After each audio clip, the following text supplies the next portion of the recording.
തൃശൂർ വെള്ളിക്കുളങ്ങര ശാസ്താപൂവം ആദിവാസി കോളനിയിൽ നിന്ന് കാണാതായ കുട്ടികളുടെ പോസ്റ്റ്മോർട്ടം നടപടികൾ ഇന്ന് നടക്കും. തുടർന്ന് മൃതദേഹങ്ങൾ ബന്ധുക്കൾക്ക് വിട്ടുകൊടുക്കും. 8 വയസ്സുള്ള അരുൺകുമാറിൻ്റെയും 15 വയസ്സുള്ള സജിക്കുട്ടൻ്റെയും മൃതദേഹങ്ങളാണ് ഇന്നലെ കാടിനുള്ളിൽ നിന്ന് കണ്ടെത്തിയത്. സൂരജ് സജി തൃശ്ശൂരിൽ നിന്ന് ചേരുന്നു. സൂരജ്, ഗുഡ് മോർണിംഗ്, പറയൂ.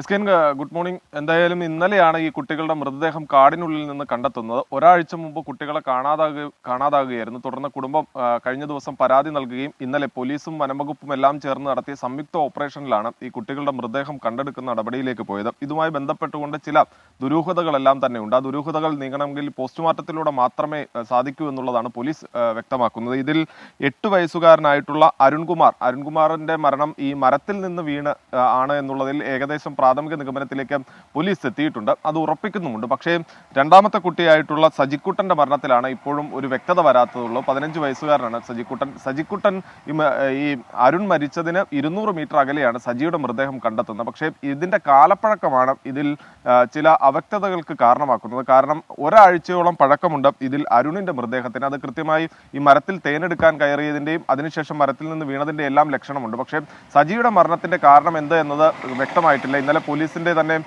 ഈ വിരലടയാള വിദഗ്ധരും ഡോഗ് സ്ക്വാഡും എല്ലാം വനത്തിൽ തിരച്ചിൽ നടത്തുകയുണ്ടായി. എന്നാൽ പോലും ഇതിന്റെ ഒരു മരണകാരണത്തിലേക്ക് സാധൂകരിക്കുന്ന ഒരു തെളിവുകളും ലഭിച്ചിരുന്നില്ല. ഈ പശ്ചാത്തലത്തിലാണ് ഇന്ന് നടക്കുന്ന പോസ്റ്റ്മോർട്ടം നടപടികളിലൂടെ മരണകാരണം കണ്ടെത്താനുള്ള ശ്രമം പോലീസ് നടത്തുന്നത്. രാവിലെ തൃശൂർ മെഡിക്കൽ കോളേജിലാണ് ഈ പോസ്റ്റ്മോർട്ടം നടപടികൾ ആരംഭിക്കുക. നിലവിൽ മൃതദേഹം തൃശൂർ മെഡിക്കൽ കോളേജിലാണുള്ളത്. അതിനുശേഷം മൃതദേഹം ബന്ധുക്കൾക്ക് വിട്ടു നൽകും എന്ന് പോലീസ് അറിയിച്ചിട്ടുണ്ട്. Okay, thank you.